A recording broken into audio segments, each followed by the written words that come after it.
is piqued, my dear, piqued. Why would someone such as yourself travel there? I pressed my fingernails into the palm of my hand. Whatever business I had in Plattsdale was my own affair, one I certainly didn't wish to share with a nosy traveller on the common stage. But it was hardly a secret, and one I would have to grow accustomed to discussing. I forced my shoulders to relax. I've taken the position of lady's companion to a Mrs. Chalcroft at Croft Towers. The woman sucked in a quick breath. Mrs. Chalcroft, is it? She paused, then pressed her fingers to her mouth. Faith, but I wish you well, my dear. I wish you well. I didn't like the glint in the woman's eyes, as if she knew something she didn't intend to share. I waited a moment, hoping she might say more, but she had tired of me, and now whispered into her maid's ear. A rain-filled hush settled over the carriage. The gloomy sky dipped into the fog, and the towering roadside oaks. As the tree branches sought to snuff out the morning light, the coach emerged from a thicket, wheels splashing through the sludge, covering the road. Amid the gusty rain, a cry rang out. I bolted up straight, gripping the seat's edge. The horses lurched to a crawl. The hinges squealed in response. I scanned the windows, searching for the reason we'd slowed, when a gunshot cracked like lightning and echoed off the side of the coach.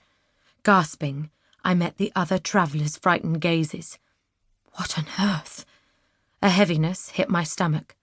Every muscle told me to duck, but I couldn't help myself. I had to look.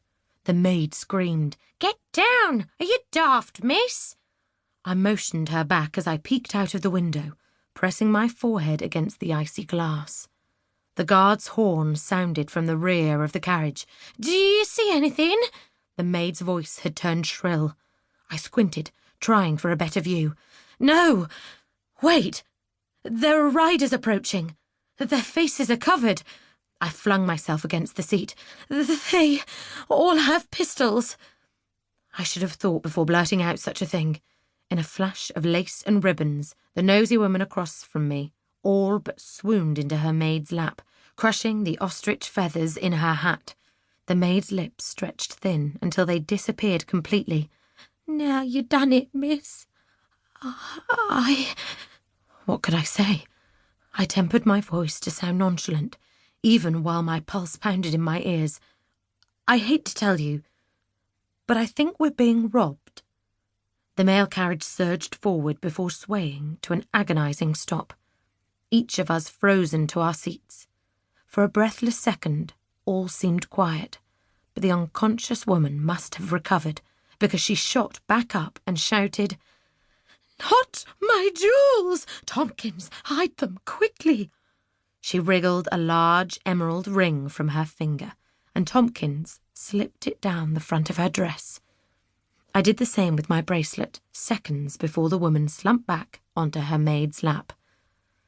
The coach door flew open. With an awful squeak, the wind spraying us with mist. A man appeared on the step, his face covered by a rag. "Get out." He grabbed my wrist. "All of you." My chest tightened. I wasn't sure my legs would hold me up, but somehow I stood. I knew very well I didn't have any money, but the sound of the earlier shot echoed in my mind. Anything could happen. The robber was tall, his hair dark. I met his eyes as he yanked me down the steps, cold, deep grey with a hint of blue. The icy rain slid down my shoulders as I edged beneath a nearby tree. The men shouted to one another over the rush of rain. "Be quick about it! Leave nothing untouched." Their boots splashed in the mud as they circled the coach. "Search everything and get that deuced lady out of the coach. I don't care if she's conscious or not." The plump woman all but jerked back up, cowering behind her maid, then battled at the air like a wild animal. You ruffians! If you think I have any intention of stepping out into the pouring..." "No!" The horses reared up at the front of the coach. Their panicked neighs added texture to the wind as it whipped through the trees. One of the robbers